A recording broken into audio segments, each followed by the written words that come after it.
नमस्कार, आप सभी का स्वागत है अपने YouTube चैनल में। दोस्तों, उम्मीद करते हैं कि आप सब ठीक होंगे, स्वस्थ होंगे, मस्त होंगे। तो चलिए बिना समय जाया कि हम अपने टॉपिक पर ध्यान देते हैं। आज का हमारा टॉपिक है दिशा और दूरी, अभ्यास 3। दिशा और दूरी का अभ्यास 3 है। तो चलिए बिना समय गंवाए अपने सवाल पर ध्यान देते हैं। सामने देखिए, तभी आपको ये सवाल समझ में आएगा। तो चलिए सवाल पर ध्यान देते हैं।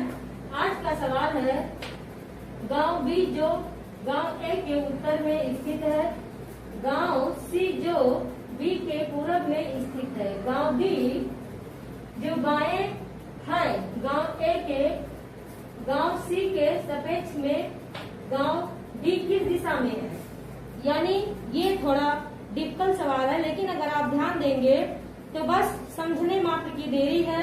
जैसे आप ये सवाल समझ जाएंगे, आपको इसका उत्तर स्वयं सामने आ जाएगा। तो चलिए बिना समय गंवाए आप सामने देखिए और सवाल ध्यान से देखिए, समझ में आ जाएगा। तो सबसे पहले हम अपनी 4 दिशाएं बनाते हैं, उत्तर, पूरब, दक्षिण और पश्चिम।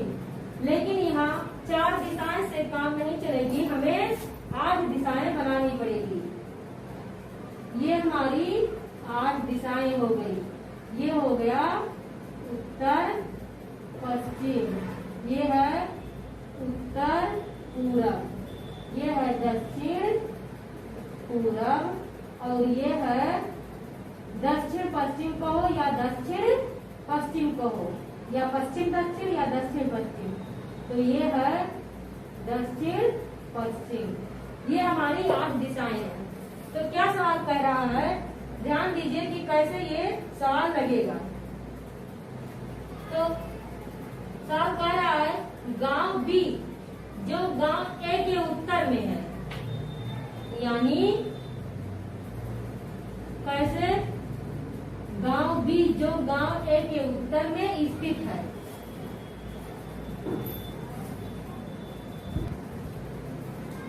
तो बिना समय गंवाए ध्यान देते हैं कि कैसे सवाल हल होगा। सामने देखिए, तभी आपको भी क्वेश्चन और सवाल दोनों समझ में आएगा और पढ़ाने वाला भी।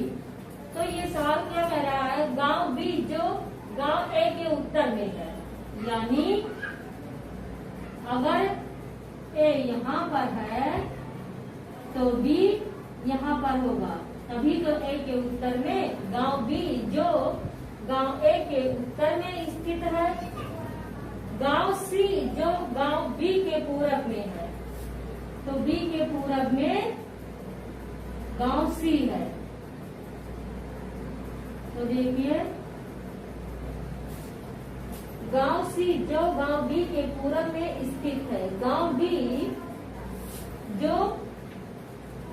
जो बाएं है, यानी स्थित है गांव बी जो बाएं है गांव ए के बाएं, यानी ए के बाएं। तो वो या यहाँ हो सकता है या यहाँ हो सकता है, क्योंकि उत्तर में है तो ये उत्तर हो गया, लेकिन बाएं ये है कि ये है, ये क्लियर नहीं है। तो क्या है, गांव ए के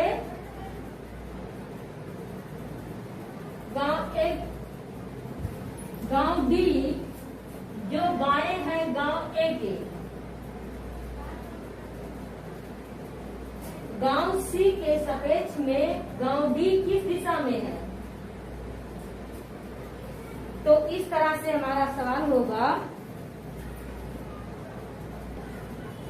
तो समझिए, जो यहाँ था बी, तो यहाँ नहीं होगा, किस लिए, क्योंकि ये उत्तर में बता रहा है, तो ये उत्तर में है, तो इसका बायां यही होगा, ये इसका दायां हो जाएगा। ये बायां है और ये दायां है, तो दायां का हमें कोई बात नहीं करनी है, इसीलिए ये हो जाएगा। तो हमारा ये रिश्ता पूछ रहा है सी और डी का, सी और डी का पूछ रहा है। तो जब बी उत्तर में है, ए दक्षिण में है और सी पूरब में है, यहाँ पर है, तो डी कहाँ पर है, यहाँ पर है, ए यहाँ पर है और बी यहाँ पे और सी यहाँ पर है। तो इस प्रकार से है। तो कौन सा पूछ रहा है हमसे, सी और डी का। तो ये पूछ रहा है सी के सापेक्ष में डी किस दिशा में है, तो सी की अपेक्षा डी किस दिशा में है, दक्षिण पश्चिम में, दक्षिण पश्चिम। तो हमारा ऑप्शन देखते हैं। देखिए कि बस कुछ ही सेकंड में ये सवाल हल हो गया है। तो सामने देखिए और उसका उत्तर का जवाब दीजिए। देखिए कौन सा ऑप्शन सही है। तो हमारा पहला ऑप्शन है पश्चिम, दूसरा है दक्षिण पश्चिम, चौथा है दक्षिण और चौथा ऑप्शन है दक्षिण पश्चिम, सॉरी उत्तर पश्चिम, और पांचवा है इनमें से कोई नहीं। तो हमारा सवाल क्या है, दक्षिण पश्चिम कहो या दक्षिण पश्चिम कहो या फिर पश्चिम दक्षिण कहो। ये दिशा जो है इसे दक्षिण पश्चिम भी कह सकते हो और पश्चिम दक्षिण भी कह सकते हो, क्योंकि ये पश्चिम से दक्षिण में हो जाएगा और ये दक्षिण से पश्चिम में हो जाएगा। तो हमारा ये दूसरा ऑप्शन सही है। तो उसी प्रकार से बिना समय गंवाए हम अपने दूसरे सवाल पर ध्यान देते हैं। तो सामने देखिए और सवाल को ध्यान से देखिए, समझिए और उसका उत्तर दीजिए। तो हमारा दूसरा सवाल कह रहा है P के अपेक्षा P के दक्षिण पश्चिम में Q है, Q के पूरब में, और P के दक्षिण पूरब में R है। Q और P की सीध में लेकिन R के उत्तर में S है। बताइए कि P के किस दिशा में S स्थित है। तो ये सवाल ध्यान दीजिए तभी आपको समझ में आएगा। तो सबसे पहले इसे समझने के लिए हमें 8 दिशाएं बनानी होगी, जिसके लिए आपको सामने देखना होगा, तभी आपको ये सवाल समझ में आएगा। तो ये सवाल है, पहले आप दिशाएं बनाते हैं।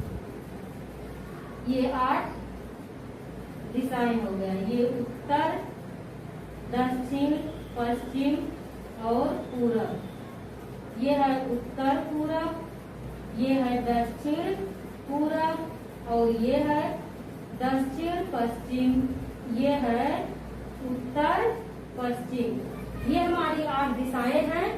तो इसमें सबसे पहले क्या सवाल कह रहा है उसे हम ध्यान देते हैं। तो देखना ये है कि हम बिना समय गंवाए सवाल पर ध्यान देते हैं, टॉपिक पर ध्यान देते हैं। तो सामने देखिए और सवाल को हल कीजिए।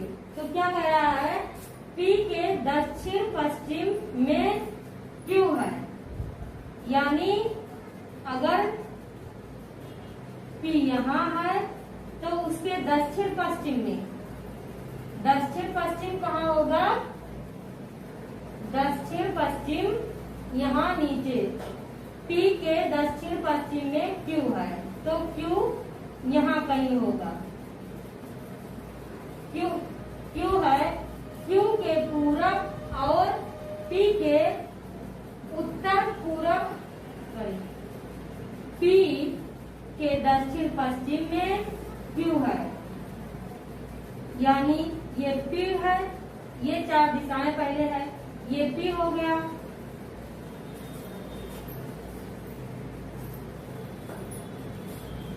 ये P है और ये Q इसके दक्षिण पश्चिम में हो गया, दक्षिण और पश्चिम Q हो गया।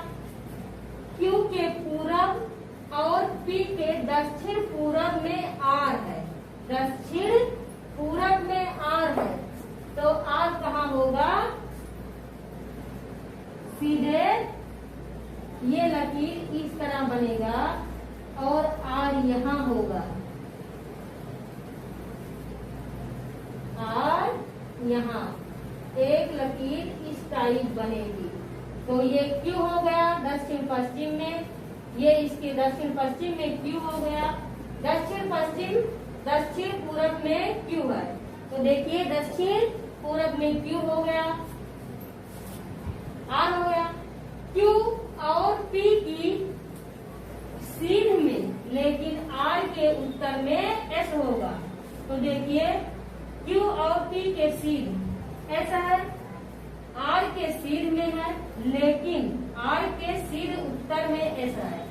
तो उत्तर में हो गया। बताइए कि पी के किस दिशा में एस स्थित है।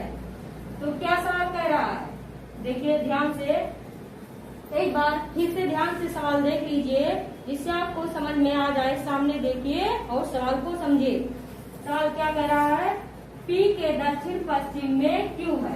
तो दक्षिण पश्चिम में क्यू हो गया, क्यू के पूरब और पी के दक्षिण पूरब में आर है।